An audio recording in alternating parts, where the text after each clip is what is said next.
इंदौर के एरोड्रम थाना क्षेत्र में गुरुवार देर रात शाम एक वकील अपने पक्षकार के साथ थाने में शिकायत दर्ज करवाने पहुंचा। शिकायत गंभीर थी। एक व्यक्ति पर तलवार लहराने और जान से मारने की धमकी देने का आरोप लगाया गया था। शिकायत पर एफआईआर दर्ज की गई, लेकिन मामला यही नहीं थमा। एफआईआर में लगाई गई धाराएं जमानती थी और नियम के अनुसार थाने से ही जमानत दे दी जानी चाहिए थी, मगर थाने में तैनात पुलिसकर्मियों ने न केवल कानून की अवहेलना की, बल्कि शिकायतकर्ता शोभा वर्मा और उनके वकील साहिल खान को पूरी रात लॉकअप में बंद कर रखा। देखिए, एक थाना एरोड्रम के अंदर कल रात्रि की घटनाक्रम इनके द्वारा बताया गया है, जिसके अंदर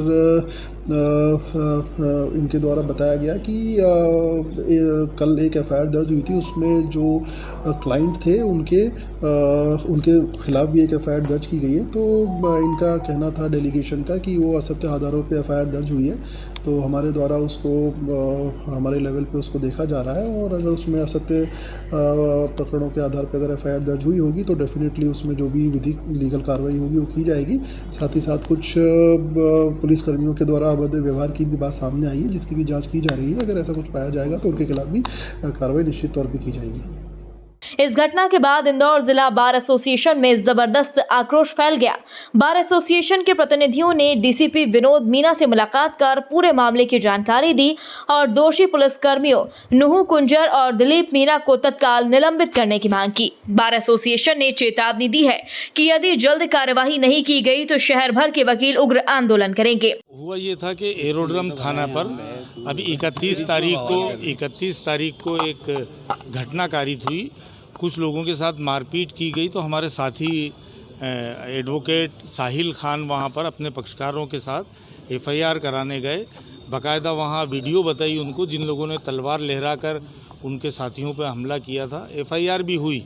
उसके बाद एफआईआर की कॉपी देने के लिए साहिल खान और फरियादियों को बिठा रखा कि हम आपको कॉपी दे रहे हैं। कुछ देर बाद अचानक ये होता है कि सामने वाला पक्ष आता है और वहाँ पर हम फरियादी पे तो ठीक है, वकील साहब पर जो अपने पक्षकार के साथ गए थे उन पर भी प्रकरण दर्ज कर लेता है।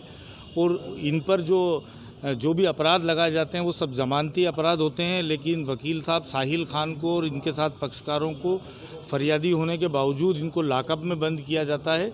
इसलिए आज हम मिलने आए थे, समस्त जानकारी वहाँ पर दी। वहाँ पर एक कोई मीणा हेड साहब हैं और एक नूह खजूर करके, उन लोगों ने इतनी बदतमीजी की वकील साहब के साथ। इन्होंने अपना आइडेंटिटी कार्ड बताया, इन्होंने बताया मैं एडवोकेट हूँ, अपने पक्षकार के साथ आया हूँ।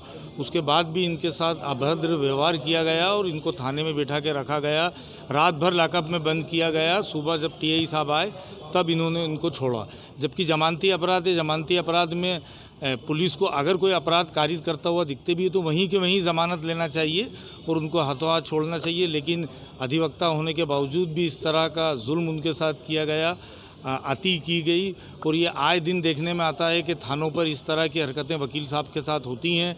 जूनियर अधिवक्ता हैं, अपने पक्षकारों के लिए जाना पड़ता है हमें साथ में, लेकिन वहाँ पर अभद्र व्यवहार किया जाता है। इसलिए मीना साहब से मिलने आए थे हम, और कड़ी से कड़ी कार्रवाई करके उन दोनों को सस्पेंड किया जाए और इनका नाम एफआईआर से अलग हटाया जाए, जबकि घटना में कहीं भी शामिल नहीं थे। क्या आश्वासन दिया है? नहीं, साहब ने कहा है, उसी टाइम टीआई साहब को फ़ोन लगाया, घटना की जानकारी ली, और साहब भी संतुष्ट नहीं हैं टीआई साहब के जवाब से। उन्होंने कहा है कि मैं संपूर्ण जांच करा के जो भी कानूनन कार्रवाई होगी वो करूंगा। इसलिए हम सब लोग मिलने आए थे। पूरा इंदौर अभिभाषक संघ पूरा साथ में है। अध्यक्ष जी कहीं गए हुए थे, हमारे सेक्रेटरी साहब, उपाध्यक्ष जी, कोषाध्यक्ष, मैडम कार्यकारिणी सदस्य, तमाम लोग साथ में हैं और वकीलों पर हो रही ज्यादती के लिए हम लोग मिलने आए थे। डीसीपी ने पूरे मामले की जांच के आदेश दिए। वहीं वकीलों का कहना है कि ये घटना सिर्फ एक पेशे से जुड़े लोगों का अपमान ही नहीं, बल्कि लोकतांत्रिक और न्यायिक व्यवस्था पर सीधा हमला है। ब्यूरो रिपोर्ट, मातृम इंडिया न्यूज, इंदौर।